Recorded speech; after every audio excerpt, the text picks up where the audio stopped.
I'm Amelia Carter. I'm 34 years old, and I used to believe that love and loyalty could fix anything.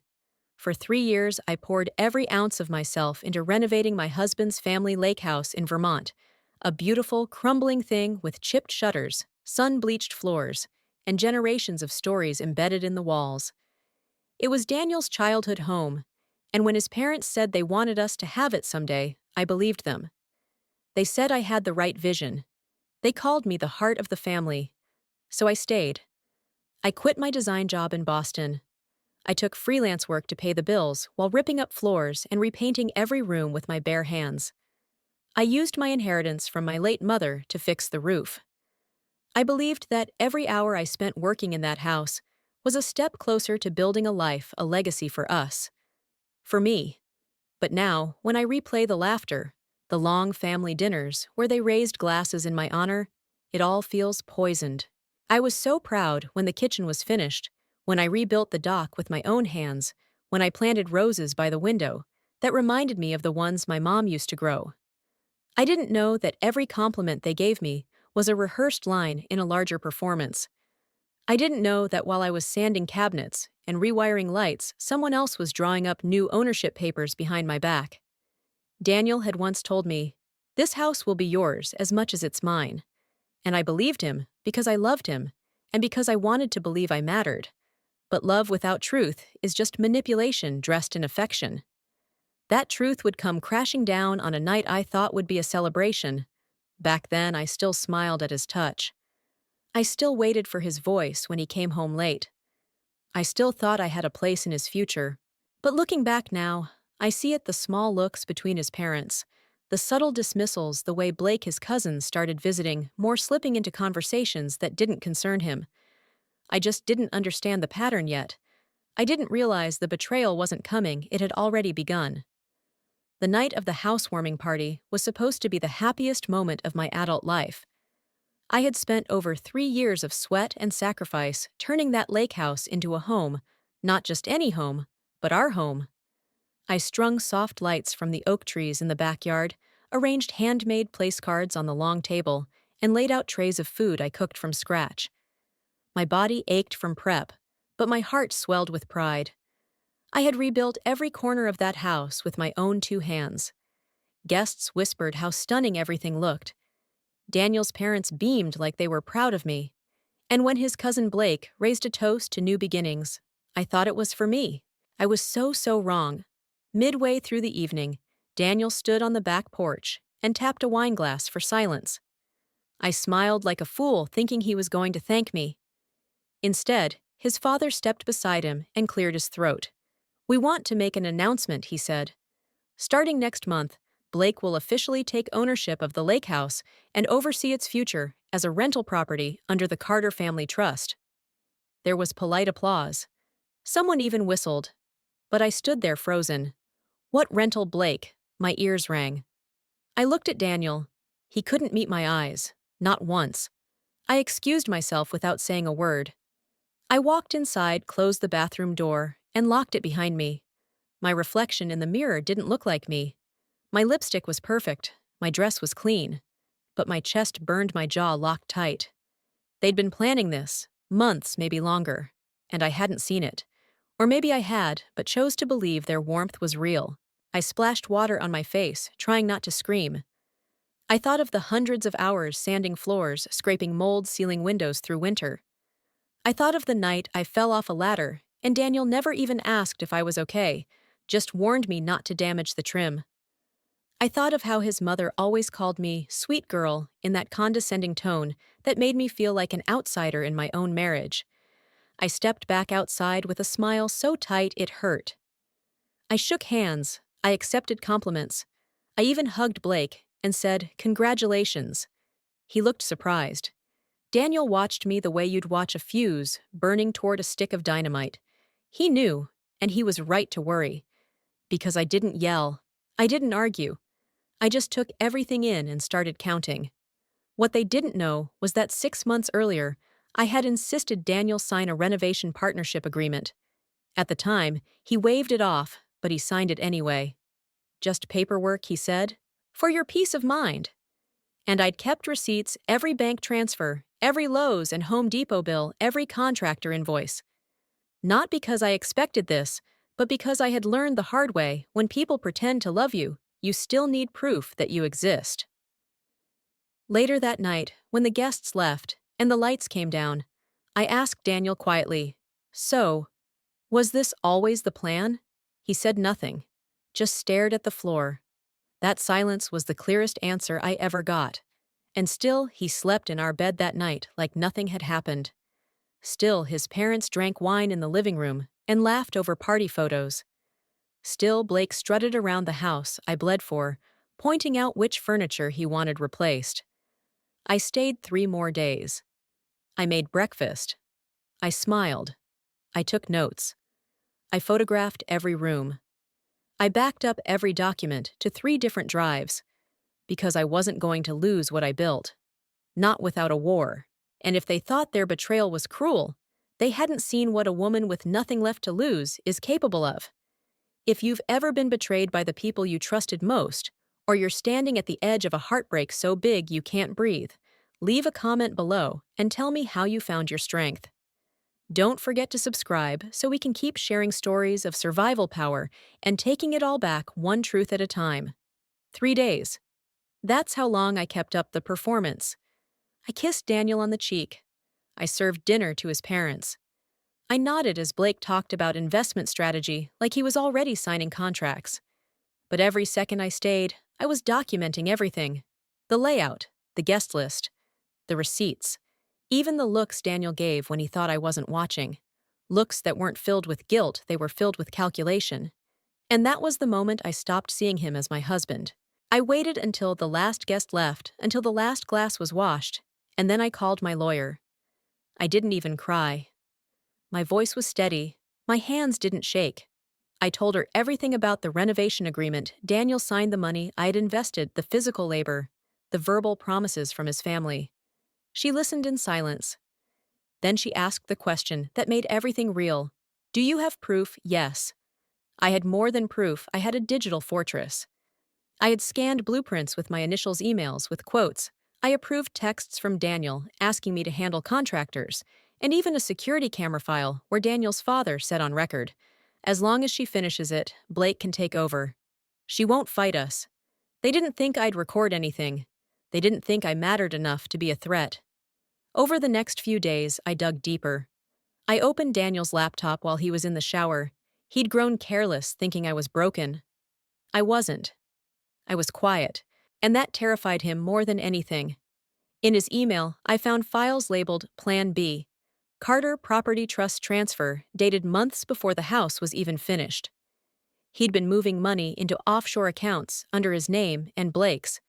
There were spreadsheets labeled Projected Rental Income that completely excluded me. I wasn't a partner. I was a tool, a free laborer with a title of wife they planned to discard. And then I found the photos. Daniel with another woman, Lena. His old college fling. The dates aligned with his work trips. That's when the betrayal shifted from shocking to strategic. They hadn't just betrayed me emotionally. They had created a long-term plan to erase me. I copied every file, printed everything, stored it in cloud drives and a hidden USB taped under the sink in case something happened to me. I wasn't paranoid. I was prepared. Women like me, quiet, hardworking, accommodating, were easy to underestimate. But when we rise like storms. I scheduled a meeting with my attorney and handed over everything. She blinked, amazed. "This is airtight," she said. "If they think you'll just walk away quietly, they have no idea what's coming." But I didn't want to destroy them yet. I wanted them to stew, to get comfortable, to laugh a little longer just before the storm rolled in. So I waited. I continued my act. And during that week, I prepared my true counterstrike. On Thursday, Daniel handed me a manila envelope with what he called final settlement documents. He smiled, said, "This is fair, Amelia. You walk away with dignity." I didn't open it. I just looked him in the eyes and said, "I'll have my lawyer review it." He paused. That's when he realized I wasn't playing anymore. The next morning, I was gone. I didn't slam doors. I didn't leave a note. I just vanished. The same way they erased me from their plans, I erased myself from their lives. But not without setting the fuse. Because while they were toasting their victory, I was sitting in a cafe across town with my legal team, preparing to file for property fraud, breach of contract, and marital asset concealment. And I had one more thing up my sleeve, something they never imagined. I'd keep a notarized letter from Daniel's father, written 2 years ago, naming me as the future joint heir of the Carter Lakehouse if I completed the renovation. Signed, dated, legally binding. They thought I'd cry. They thought I'd run. But I was documenting, I was calculating, and I was just getting started. If you've ever had someone smile while stabbing you in the back, comment your story below. Subscribe now so you don't miss how this ends. Trust me, you'll want to see them fall. I didn't disappear for long, just long enough for them to feel safe again. Daniel texted once, "Are you okay?" No calls, no begging, no apology. Just a 6-word message that read more like an HR check-in than a husband trying to find his wife. That's how I knew I'd made the right decision walking out. In the days that followed, I watched everything unfold from a distance. Through a contact at the local registry office, I confirmed they had filed a property transfer document illegally naming Blake as co-owner. A forged signature. Mine. I let it sit for 3 days before I acted. I wanted them to believe they got away with it. I wanted them to relax, take photos in my house, sip wine on the dock. I rebuilt with my own hands. Because what's more devastating than betrayal? The certainty that justice will never come, and then the shock when it does. On a quiet Monday morning, I filed the lawsuit. I hit them from all sides: civil court, marital fraud, contract breach, property theft. I attached every shred of evidence I had: photos, texts, emails, the notarized letter from Daniel's father. My lawyer said it was the cleanest case she'd seen in 15 years. But I didn't stop there.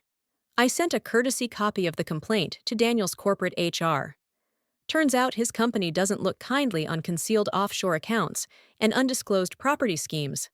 Within 72 hours, he was placed on administrative leave, pending an ethics review.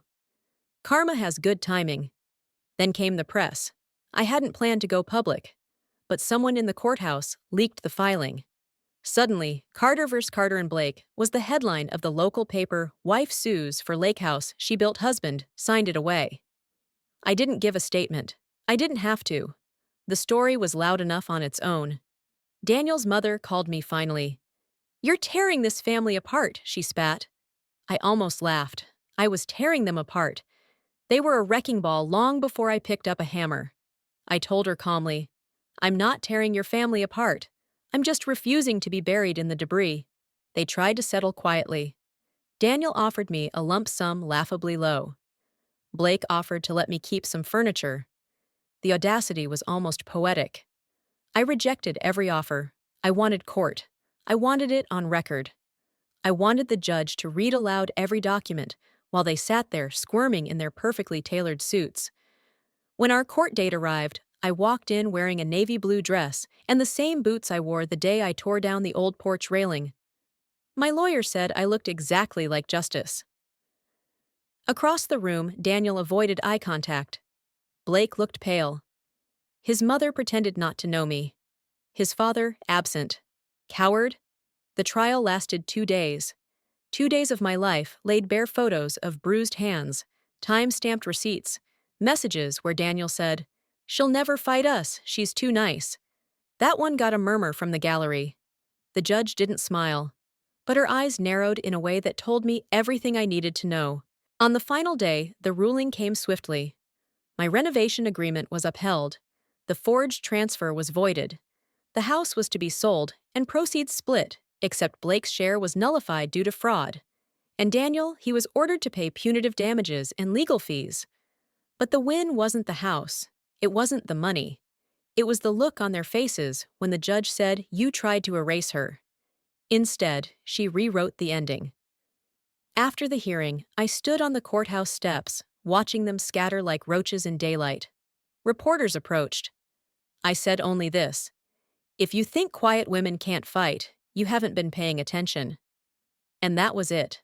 That's when I knew my war was over. But my story wasn't. Have you ever burned in silence, only to rise in fire? Tell your story in the comments. Subscribe to witness what I did next, because justice wasn't the end. It was just the beginning.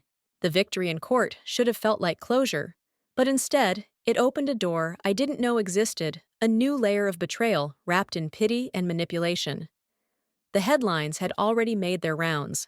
Local papers, blogs, even a viral TikTok video of me walking down the courthouse steps with the words, "Wife who fought back," splashed in bold text. For a few moments, I became a symbol. But not everyone liked that. Daniel's friends started messaging me, mutual acquaintances who hadn't said a word during the 3 years I'd lived like a ghost in that lake house. Now they were suddenly concerned. One wrote, "You didn't have to humiliate him like that." Another said, "You could have just walked away with grace." As if grace meant silence. As if I owed them a quieter version of my pain. Then came the smear campaign. Within a week, Daniel had created a private group chat with friends and family where he twisted every detail. Screenshots were sent to me anonymously. She only did it for attention. She's obsessed with money. She manipulated Dad into writing that letter. What struck me most wasn't the lies, it was how easily people believed them. People I'd served dinner to. People who toasted to my cooking. Now calling me a gold digger in cheap hashtags. And then came the worst betrayal yet. My name started popping up in online legal forms. Not just mentions documents. My original agreement with Daniel had been posted, redacted just enough to keep him safe. My email address leaked. I started getting anonymous threats. "Hope the next house collapses on you. Gold diggers drown easy." The bile kept coming, and I knew exactly where it started. I confronted Daniel through legal channels, cease and desist, digital forensic investigations. But he played dumb, said his accounts were hacked, a line so overused it practically insulted my intelligence. I thought the courtroom had revealed the worst of him. I was wrong. The last time I saw Daniel was at the escrow office. The house had officially sold. The proceeds had cleared.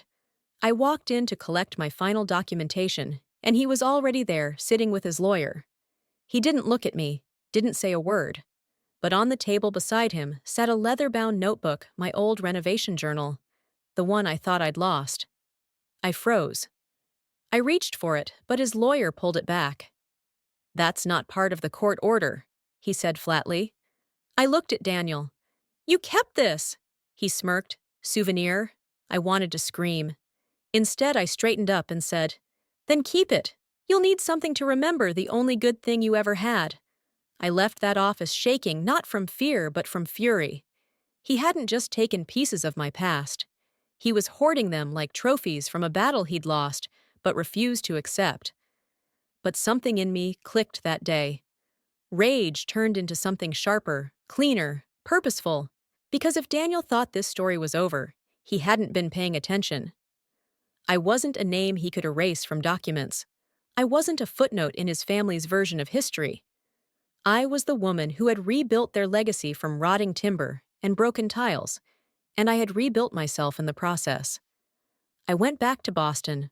I started designing again. At first, it was small freelance gigs, but the moment the article hit the national circuit, an op-ed, I wrote titled, "When the House You Built Becomes Their Weapon," my inbox flooded. I was invited to speak at women's business panels, architecture conferences, podcasts. Women from all over the country wrote to me, "Thank you for speaking. Your story gave me strength." I thought I was the only one. I wasn't, and I'm not. For every Amelia, there are thousands of women who've been handed love and betrayal in the same breath, who've been used, dismissed, then blamed for the mess they didn't make. And we're done being silent. Have you ever had your story stolen? Comment below and share what you reclaimed. Subscribe if you believe stories like this deserve to be told loud, raw, and unapologetically honest. Because the next part of my story isn't about revenge, it's about rising. Success comes at a cost no one warns you about. I thought the ruling would set me free, that the truth laid bare in a courtroom would be enough to keep the vultures away. But vultures don't fear the law. They just circle higher, waiting for the next wound to open. And mine did. It started small. I noticed one of my freelance contracts was canceled without warning. No reason, just a polite email and a vague, "We're going in a different direction." Then another client ghosted me mid-project. Then a third.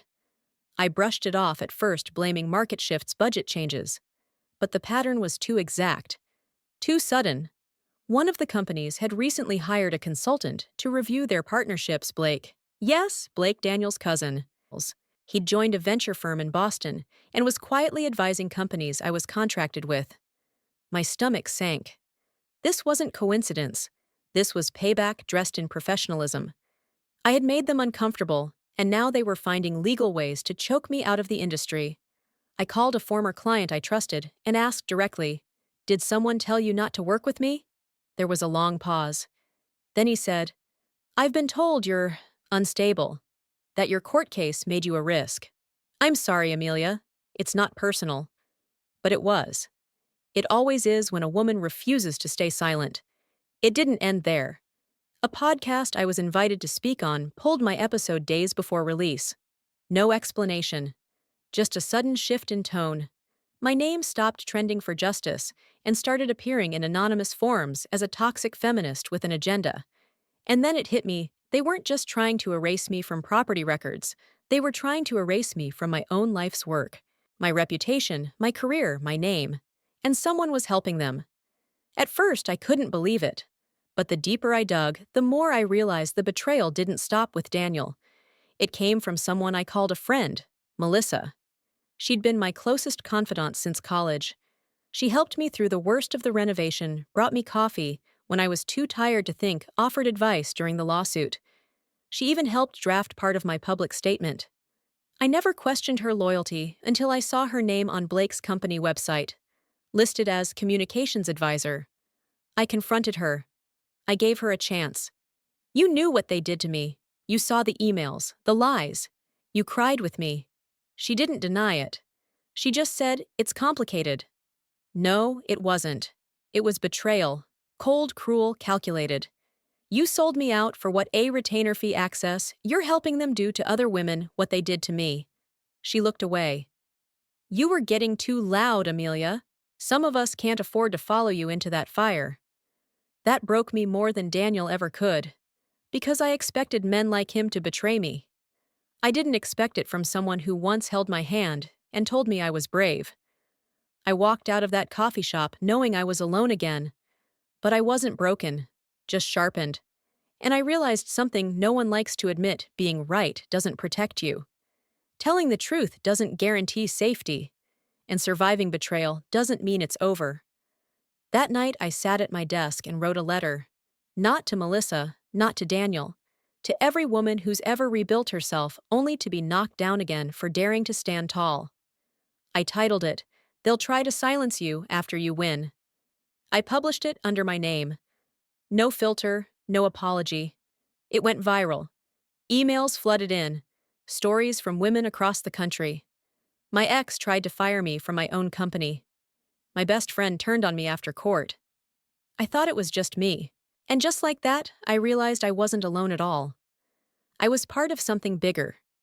If you've ever been betrayed not once but twice, first by those you loved and then by those you trusted to help you heal, leave a comment. Let your voice be heard. And subscribe to this channel if you believe silence should never be the price of survival. Because this story doesn't end in court. It doesn't end with justice. It begins with what we do after, when they try to erase the truth, and we decide to scream it louder. They thought they could bury me under silence and shame, but I'm still standing and louder than ever. After the letter went viral, the messages didn't stop. Women from all over the country, even some from overseas, poured their stories into my inbox. Architects, teachers, single mothers, CEOs. All of them had been erased, rewritten, or replaced by people who smiled to their face and stabbed their backs. What I felt wasn't just fury anymore. It was purpose. The betrayal they tried to use to silence me became the fire that ignited something far bigger.